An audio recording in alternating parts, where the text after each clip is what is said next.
Everyone, उम्मीद करती हूँ कि आप सब लोग खैरियत से होंगे। तो आज हमारा बायो का नेक्स्ट टॉपिक है क्लासिफिकेशन ऑफ वायरसेस। आप लोगों ने देखा होगा कि हमने वायरसेस का जिक्र ना ही डोमेन में करा और ना ही किंगडम में करा, क्योंकि ये ना ही डोमेन में इंक्लूड होते हैं और ना ही किंगडम में। इसलिए हम इनकी अलग क्लासिफिकेशन करते हैं वायरस की। तो स्टार्ट करते हैं। Virus are not considered organism because they are acellular. वो कहता है कि जो वायरस होते हैं ना, वो सेलुलर से मतलब सेल से बने हुए नहीं होते, उनके तो सेल नहीं पाए जाते। They lack any of the characteristics of the three domains of life and are not classified in any domain and kingdom। वही बात के इनके जो करेक्टरिस्टिक्स होते हैं ना, वो ना ही डोमेन्स में मिलते हैं और ना ही 5 किंगडम सिस्टम में मिलते हैं। अब हम वायरस हमारे पास ना दो तरह के होते हैं। हम इनको हमारे पास लिविंग भी होते हैं और नॉन लिविंग भी होते हैं। तो हम पढ़ते हैं कि भाई लिविंग में और नॉन लिविंग वायरसेस में क्या करेक्टरिस्टिक्स पाए जाते हैं। A virus consist of nucleic acid, DNA और आरएनए। जो लिविंग वायरस होते हैं ना, वो उनके अंदर न्यूक्लिक एसिड पाया जाता है, डीएनए हो सकता है और आरएनए भी। Surrounded by a protein coat, जो कि प्रोटीन कोट से सराउंड होता है। दे कैन नॉट, अगर यहाँ पर हमें ना वो नॉन लिविंग के बारे में बताता है कि इनके पास ना ही मेटाबॉलिज्म होता है और ये डिपेंड करते हैं होस्ट सेल पे, including plants, animal and bacteria, यानी कि जिनके अंदर रह के मतलब जिनके अंदर ये रहते हैं।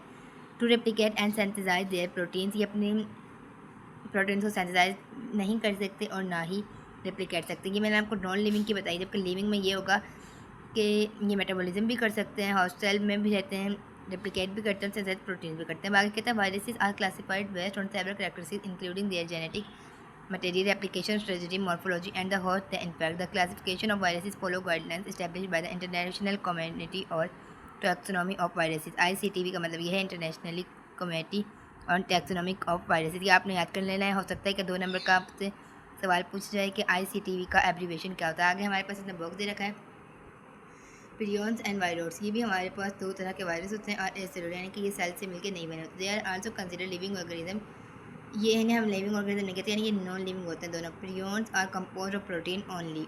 प्रियॉन्स हमारे पास सिर्फ प्रोटीन से बन के बना होता है, जबकि वायरोड्स हमारे पास इस सर्कुलर आरएनए से मिलकर बना होता है। बाउ this particles cause infectious disease in certain plants. ये जो दोनों हमारे पास वायरस होते हैं ना, ये इन्फेक्टिस डिजीज कर देते हैं प्लांट्स का, यानी कि उन्हें नुकसान पहुँचाते हैं।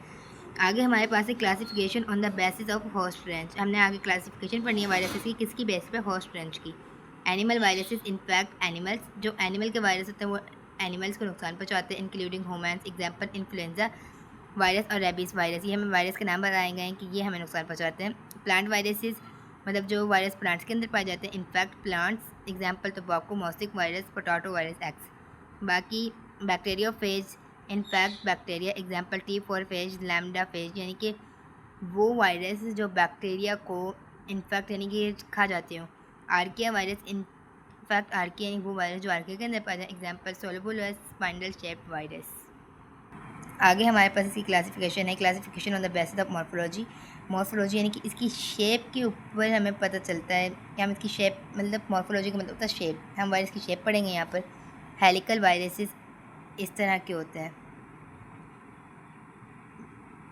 दे हैव अ कैप्सिड, ये इनके अंदर ना कैप्सिड पाया जाता है जो हेलिकल शेप का होता है। उस वजह से इन वायरस की जो शेप होती है वो हेलिकल हो जाती है। With a helical structure surrounding the nucleic acid, इनकी न्यूक्लिक एसिड पाया जाता है। Example tobacco mosaic virus, rabies virus. आइकोसाहेड्रल viruses यानी कि इस तरह के होते हैं।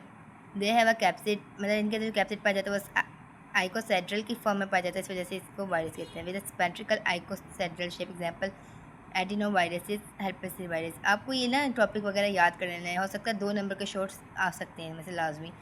कॉम्प्लेक्सिस वायरसेस यानी कि इन दोनों से मिलकर जो बनाओ। ये देखिए यहाँ पे जो ये जिसकी लाइन आ रही है ना, ये हेलिकल फॉर्म में, बाकी आइकोसेड्रल है और बाकी इसकी जो ये टेल कहलाती है। They have a complex structure offer with a combination of icosahedral and helical features and sometimes additional structure like tails. मैंने आपको बताया इसकी टेल समझ लें। Example bacteriophage virus that infect bacteria, मतलब वो वायरस जो बैक्टीरिया को इन्फेक्ट करे। इन्वेलप्ड वायरसेस यानी कि इन्वेलप्ड वायरसेस यानी अगर मिसाल के तौर पर आप समझें एक वायरस आपके अंदर आ चुका है, ह्यूमन के अंदर आ चुका है, तब ह्यूमन की जो बॉडी है वो तो एंटीबायोटिक पैदा कर देगी ताकि वायरस का खात्मा कर सके, लेकिन वायरस इन्वेलप बना रहता है अपने इर्द गिर्द ताकि बॉडी सेल को लगे कि जो वायरस है ना ये कि हमारे जिस्म के ही किसी पार्ट का हिस्सा है, मतलब किसी और सेल से डिवेलप होकर आया है। लेकिन जबकि ये वायरस हमें आहिस्ता आहिस्ता नुकसान पहुंचाता है। This have an outer lipid envelope derive from the host cell membrane, वही कि वो होस्ट की ही बॉडी से अपना एक इन्वेलप बना लेता है ताकि बॉडी को लगे ही ना, मतलब बॉडी सेल यानी कि जो एंटीबायोटिक्स पैदा करते हैं, उन्हें लगे ही ना कि ये हमारा एक एनिमी है, इसे फ्रेंड के तौर पर ले लेते हैं। फिर surrounding their capture example influenza virus, HIV। आगे नॉन इन्वेलप, जिनको हम नैक वायरस भी कहते हैं, यानी कि जो अपने इर्द गिर्द इन्वेलप नहीं बनाता। This like an outer lipid envelope and consist only of capsid including the nucleic acid, example polio virus, adeno virus. अब आपने अक्सर देखा होगा कि जो लोग होते हैं ना, वो पोलियो वायरस के छोटे बच्चे जो होते हैं वो पोलियो वायरस की वैक्सीन ले रहे होते हैं। वो इसलिए क्योंकि ना पोलियो वायरस जो होता है ना वो नॉन इन्वेलप होता है, मतलब ब्रूस के खिलाफ एंटीबायोटिक रेजिस्टेंस पैदा करने के काबिल होता है। आगे हमारे पास है classification on the basis of genetic material. अब हम पढ़ेंगे वायरस की क्लासिफिकेशन किसकी बुनियाद पर, जेनेटिक मटेरियल की बुनियाद पर। DNA viruses with DNA as their genetic material. The DNA can be single stranded SS DNA और डबल स्ट्रैंडेड। वो कहता है वायरस के अंदर जो DNA पाया जाता है वो सिंगल भी हो सकता है, डबल भी हो सकता है। Example include DNA viruses, adeno virus cause respiratory infection. हमारे पास जो एडिनो वायरस होता है ना वो काज करता है रेस्पिरेटरी इन्फेक्शन, यानी सांस की बीमारियों में। हाइपर वायरसेस काज हर्ब्स और चिकन पॉक्स, ये जो हमारे पास वायरस चिकन पॉक्स का बनता है।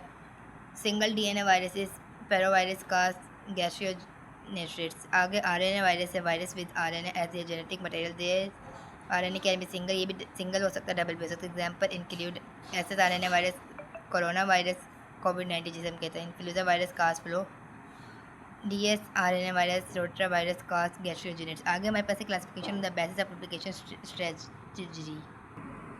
आगे है classification on the basis of replication strategy. Positive sense RNA virus, the RNA genome is directly translated into proteins by the host cell ribosomes. Example include polio virus, hepatitis C virus.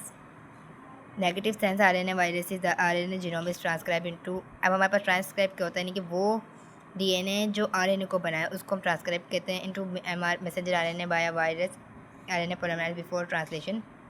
Example include rabies virus, Ebola virus. अब reverse transcribing virus हमारे पास वो होते हैं जिनके अंदर RNA से DNA बनना हो, RNA से DNA बनना हो।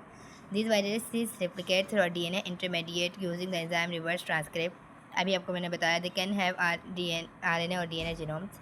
Example include RNA genome retroviruses और HIV causes AIDS, DNA genome adenoviruses like hepatitis B virus. तो आज का टॉपिक हमारा यहीं ख़त्म होता है। उम्मीद करती हूँ कि आप लोगों को अच्छी तरह सब कुछ समझ में आ गया होगा। तो इंशाल्लाह फिर मिलेंगे नेक्स्ट टॉपिक के साथ। ओके, अल्लाह हाफिज़।